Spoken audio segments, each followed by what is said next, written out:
Hello YouTube friends, this is Fossilsaurus. This is something that I am unbelievably impressed with. It's one of my favorites, one of what I believe is one of the most impressive things that I own as far as fossil wise. And it may not seem quite as much to you just by looking at it, but I hope that I can convince you otherwise by explaining it to you. Now, this box is, I believe it was for like wine glasses. It was a store, like fancy, like novelty store or something that was going out of business, and they sold wine glasses and so on. And you can get these cases, and they had like sets of glasses, sometimes with liquor in it, whatever. They were going out of business, so I grabbed a bunch, and eventually I had a perfect use for it. And it's one of the ones you open up, has foam inside, and before I uncover this, on the other side you can see that there's a silk the base. It's foam with just silk, beautiful silk over it. So what I did is I flipped it over to get the impressions of the wine glasses out, and with an X-Acto knife I just made perfect carvings of around the bones and the fossils, and this is what there is. I believe that's pretty much the entire thing. Well, no, there we go. A little bit more. Let me see if I can get any point to hold it. Okay, that's pretty much probably the best I can do to get it all in this at once. Now these may not be the most interesting things at first look. Well, they're probably interesting, but you don't know how impressive they are. These are the wings, or the wing, of a Pteranodon. I say wing, singular, because this is an articulated wing. Now this, of course, is just a very small section of the wing. There were quite a few more sections of bone to it, but these are articulated. That means in life, these were not only from the same animal, the same wing, but in life, these were attached. This was attached right here in life. These were articulated, which, first of all, this is just an absolutely amazing piece right here, just for owning a piece of wing of a pterosaur. This is just mind-blowing as it is. If you look around for any that are for sale, maybe you find a bunch like that big. This is pretty amazing too, as it is. This unfortunately has two breaks in it. One is right here, which was gluable.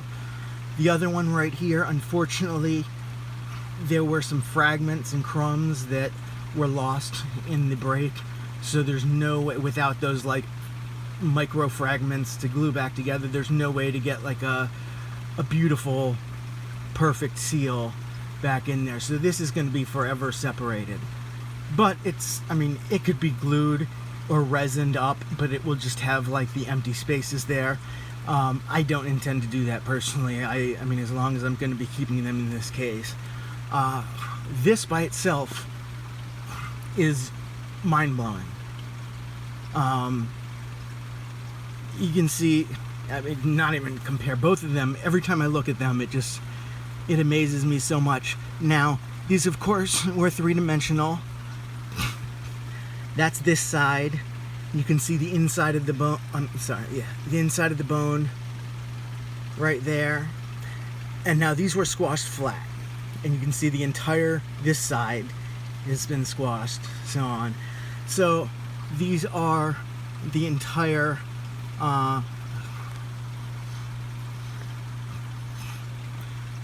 bones. They were just flat.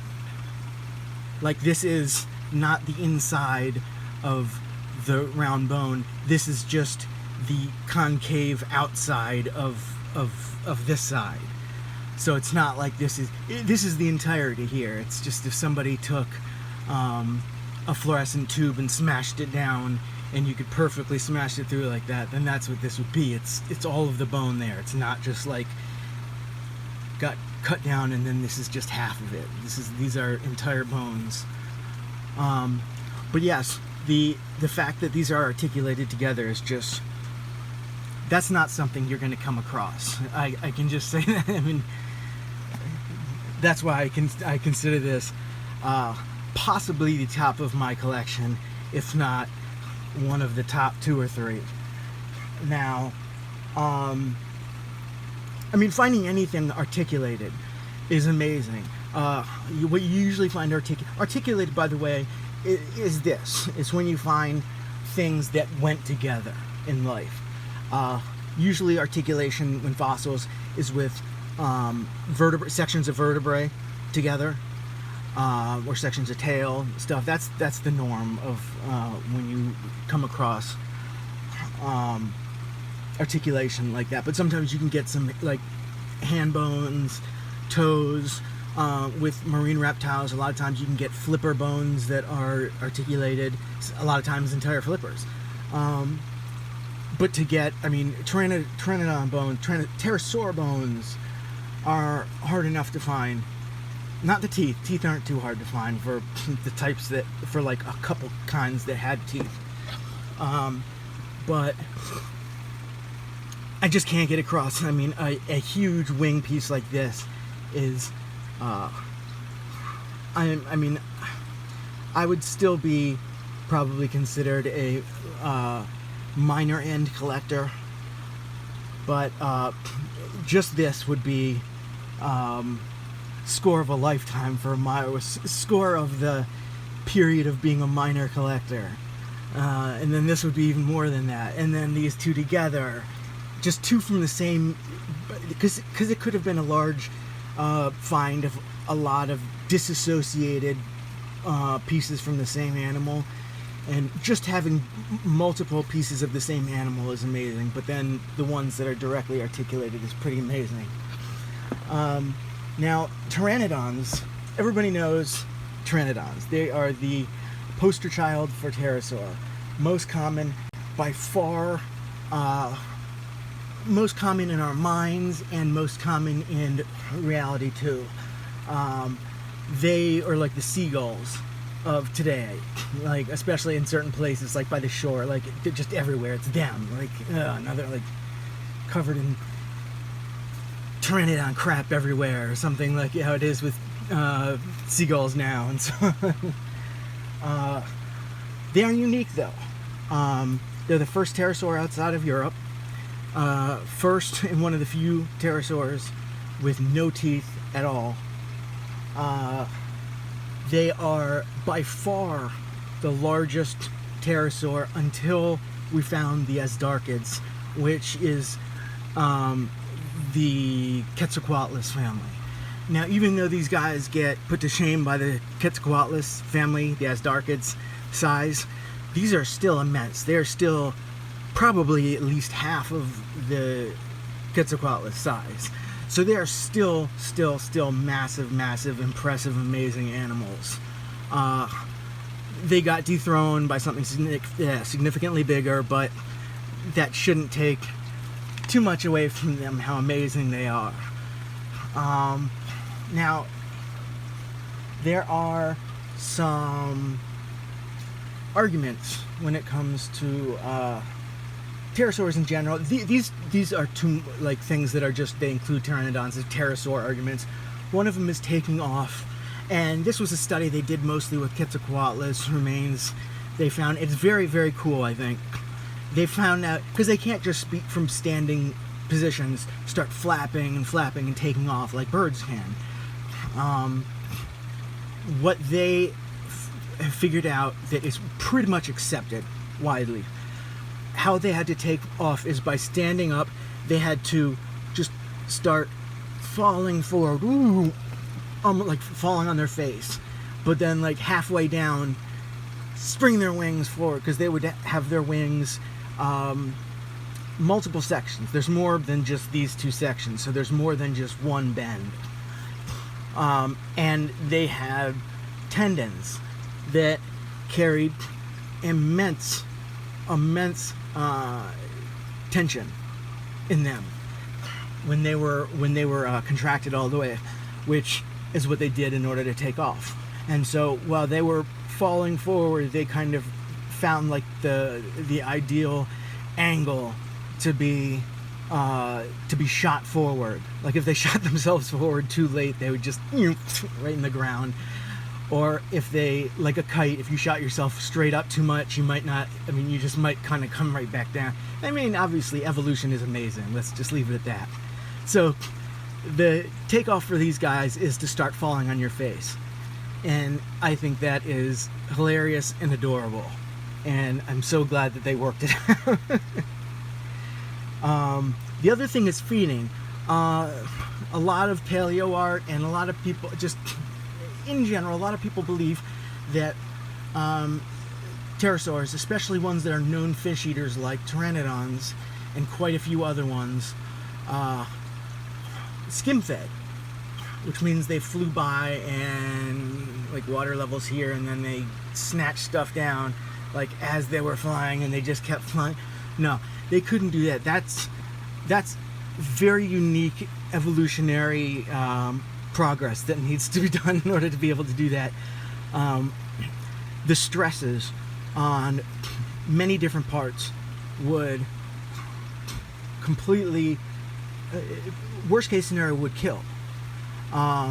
Their bills are not meant for that. They could break the bottom part of the bill.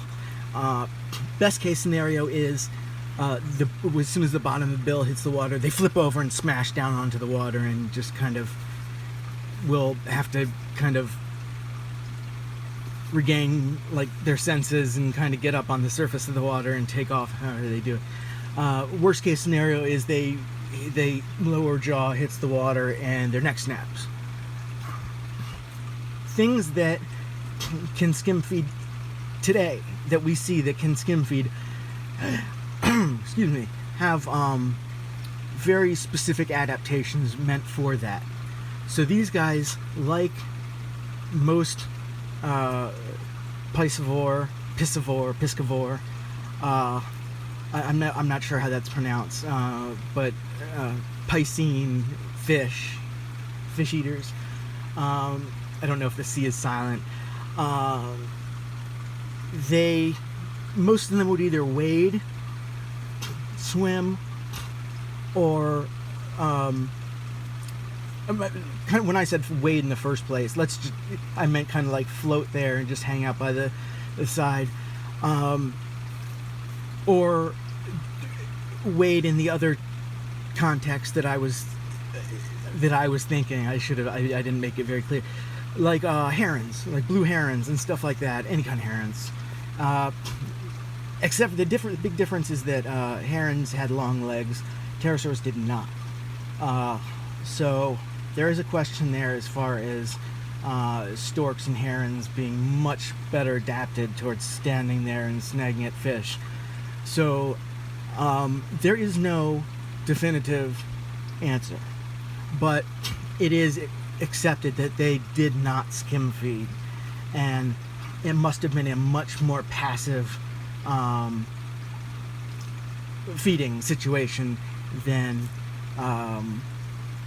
shooting yourself at your prey like a bullet. So I mean, they could have sat there floating. They could still stand. They had small legs, but they could still stand there. So they could pull like a stork kind of maneuver. But we don't know. And that's one of the cool things that keeps us going, is finding out these questions. Now, these guys, it's very, very weird, because for as famous as they are, as common as they are, as they're found all over places in the United States. Not everywhere in the United States, but at sites all over the place. So obviously that should give you a good area of lifespan, right?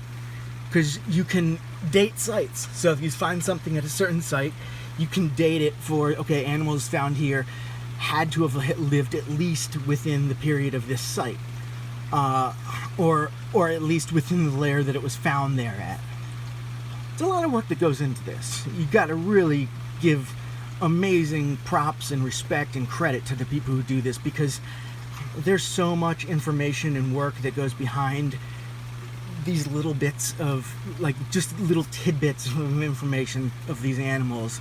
So right, I mean, give props for these archaeologists and paleontologists. These people, what they do is, I mean, even though people are amazed by them and really appreciate what they do, I think they still are underappreciated to a great degree.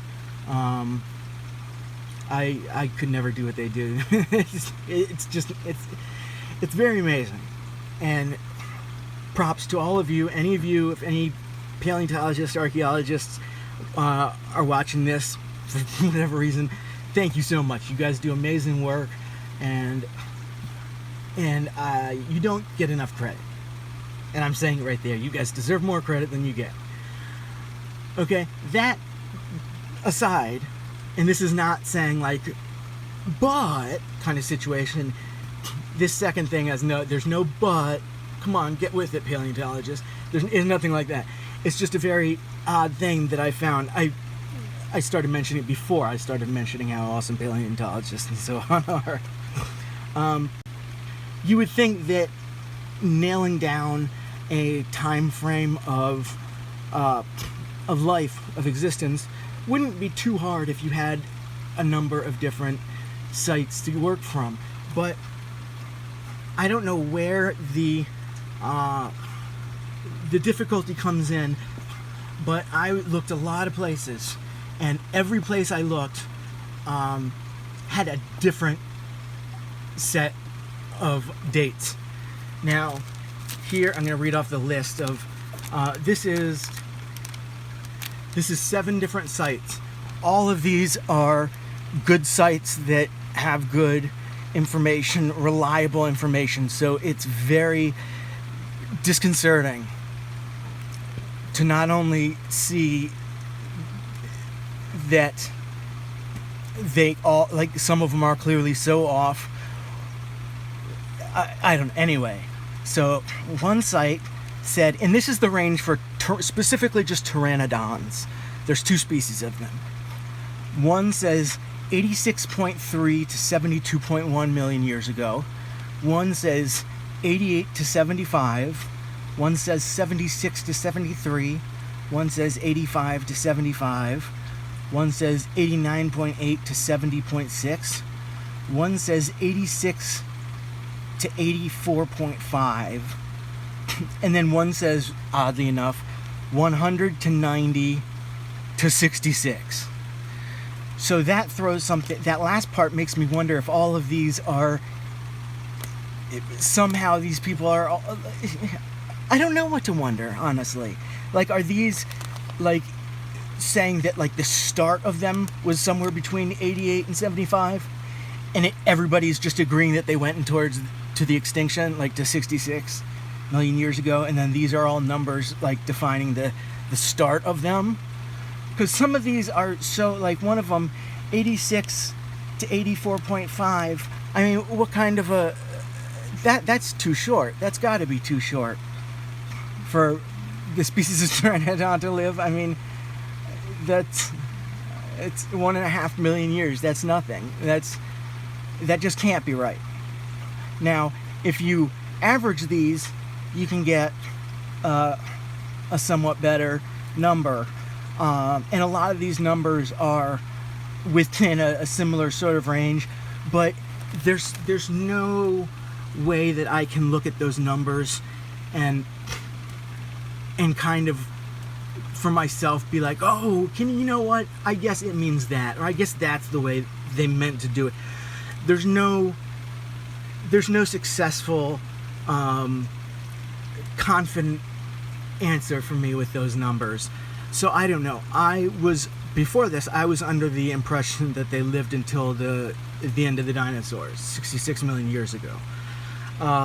If you go by this, it looks like, without having a calculator in front of me, it looks like the average is going to be like around 80 million to 75 million or something years ago, which I should have looked it up before I did this video, but I feel like everything on here is way too short of a time frame for something so, not just like anything that didn't just get like cut short, but especially anything that is so common and was such a major part of the niche. It was the bird niche.